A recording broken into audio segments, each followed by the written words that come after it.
जिरी तुझ्या संसाराची मी जी धुळधाण उडवणार आहे ना त्याची ही सुरुवात आहे. खाली जा आणि लवकर मंजिरीला वर पाठव. ती वर आल्यानंतर काय होईल तेच मला व्हायला हवंय. तू तिथे मी सोमवार ते रविवार संध्याकाळी 7 वाजता झी चित्रमंदिरवर.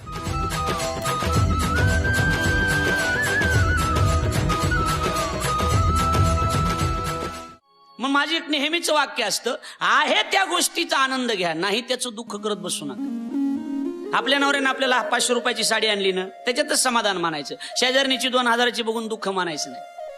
त्याचं कारण सांगू, कारण दुःख मानल्याच्या नंतर 2000ची तर मिळणार नाहीच, पण 500 रुपयाच्या साडीतला बी आनंद निघून जाणार आहे.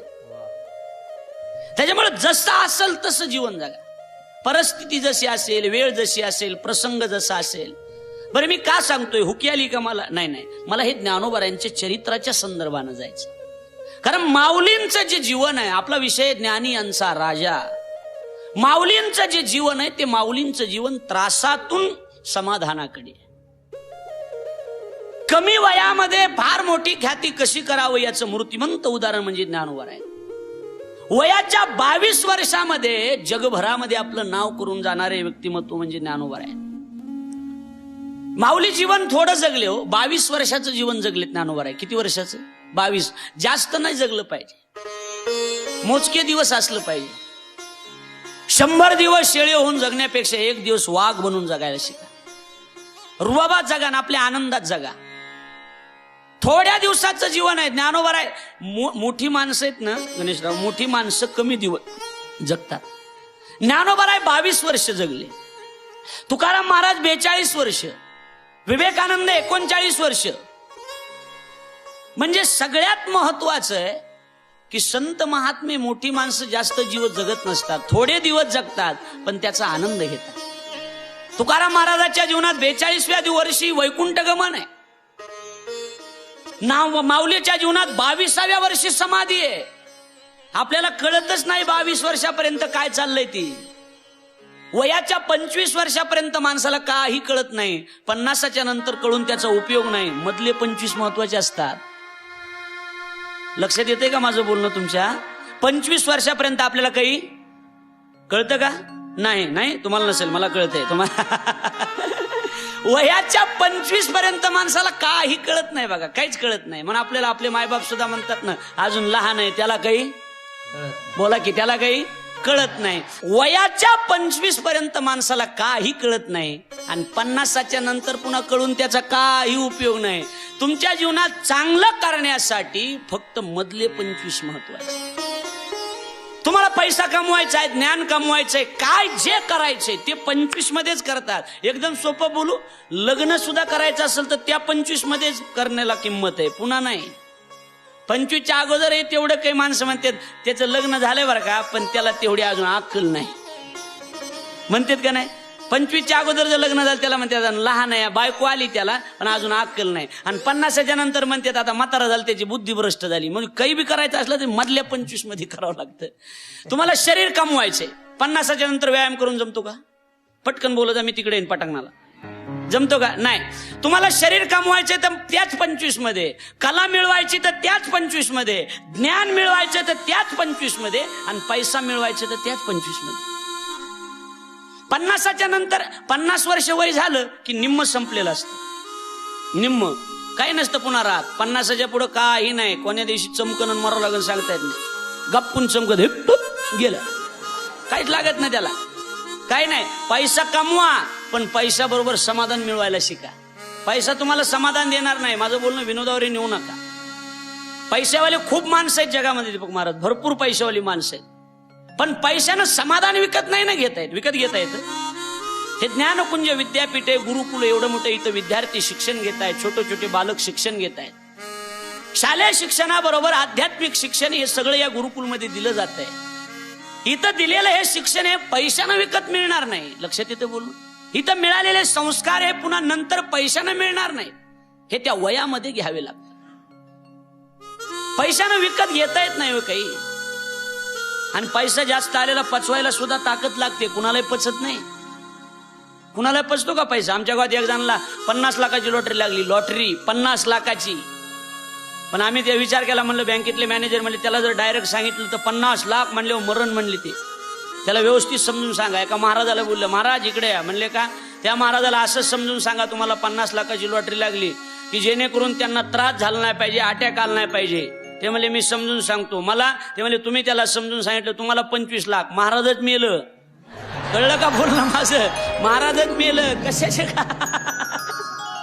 सोपं आहे का सांगा ना? सोपं आहे का सांगा? पैसा पचवणं एवढी सोपी गोष्ट नाही. ज्ञान पचवणं एवढं सोपं नाही. कुणालाही पचणार नाही ज्ञान. ज्ञान भरपूर असतं काही लोकांकडे, पण वागण्याची अक्कल नसते. काही जणांकडे ताकद भरपूर आहे, पण कुठं खर्च करावं हे कळत नाही. विनाका काही कायला एवढं ज्ञान दिलं देवाने, जिथं नाही तिथं डोकं खाणार, जिथं नाही तिथं. आमच्या गावामध्ये एक जण त्या म्हशी चालल्या होत्या, अशा म्हशी आणि म्हशी चालल्या होत्या. एक जण एका म्हशीची शिंगा अशी होते, एक जण त्या म्हशीच्या शिंगात उडी हाणली होती आणि त्याला काढायला गेले. म्हणलं अरे त्याला सांगितलं, अरे नालायका म्हशीच्या शिंगात उडी हाणताना विचार करावा. ते मला 6 महिने विचार करीत होतो की ह्या म्हशीच्या शिंगात आपलं मुंडकं बसन का. असला विचार सांगितला कोणी तुला? क्षणोक्षणाहाची करावा विचार, तरावया पार भव सिंधू. विचार करा मध्ये याचा अर्थ आपल्या भल्याचा विचार करा, आपल्या चांगुलपणाचा विचार करा. विचार लोकाचा करू नका ना. आपला उद्धार होईल याचा विचार करा. काही मी उद्धार पावेन, काही कृपा करील नारायण. आईसे तुम्ही सांगा संत जनन, करा समाधान चित्त माझे. एक वाक्य सांगू, या जगामध्ये लोकाचा विचार कधीच करू नका. वाक्य पुन्हा ऐका. या जगामध्ये तुम्हाला तुमचा उद्धार व्हावा असं वाटत असेल तर लोकाचा विचार करू नका. कारण हे युग मतलबी युग आहे. या जगामध्ये चांगल्या गोष्टीला किंमत राहिलेली नाही. या युगाचं नाव कलियुग आहे. म्हणून ज्ञानोबारायांनी 700 वर्षापूर्वी आपल्याला जाग केलंय. आपुली आपण करा सोडव, संसार बंधन तोडावे. आपला आपण जागा व्हा. आपल्या भल्याचा विचार आपण करा. लोकाचा विचार करण्याचं हे युग नाही. आणि लोकांचा विचार करायचा असेल तर तुम्हाला ज्ञानोबारायासारखं संत व्हावं लागेल, ज्ञानोबारायासारखं साधू व्हावं लागेल. ज्ञानोबारायाचं जीवन अवघ्या 22 वर्षाचं आहे. पण ज्ञानोबारायाची ख्याती जर बघितली तर आज ज्ञानोबारायाच्या ज्ञानेश्वरी नावाच्या ग्रंथावर इंग्रजीमध्ये ज्ञानेश्वरी लिहिली गेली. आणि अमेरिकेतले लोक सुद्धा त्या इंग्रजीमधल्या ज्ञानेश्वरी एका ओवीवर PhD करणारे लोक ज्ञानोबारायाच्या ओवीवर आहेत. आगाध ज्ञान ज्ञानोबारांनी या जगाला दिलं अवघ्या 22 वर्षामध्ये. ज्ञानोबाराची ओवी सांगतो त्यांच्या संदर्भानं. ज्ञानोबाराय म्हणतात, देखे प्राप्तार्थ जरी झाले, निष्कामता पावले, तयाही कर्तव्याशी उरले लोकाला. लोकांसाठी त्यांचं जीवन आहे, समाजासाठी त्यांचं जीवन आहे. साधू संत कधी स्वतःसाठी जगले नाही, ते जगले ते दुसऱ्यासाठी जगले. एक वाक्य लक्षात ठेवा, स्वतःसाठी जगता त्यांच्या कथा नसतात, स्वतःसाठी जगता त्यांच्या व्यथा असतात, आणि समाजासाठी जगता त्यांच्या कथा असतात. आज आपली कथा नाही, आपल्या जीवनातल्या व्यथा आहे. आणि ज्ञानोबाराच्या जीवनाची कथा आहे, तुकोबाराच्या जीवनाची कथा आहे, कृष्ण परमात्म्याच्या जीवनाची कथा आहे.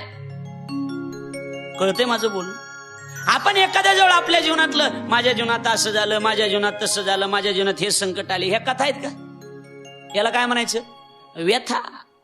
आपल्या जीवनातल्या व्यथाच आहेत ना या.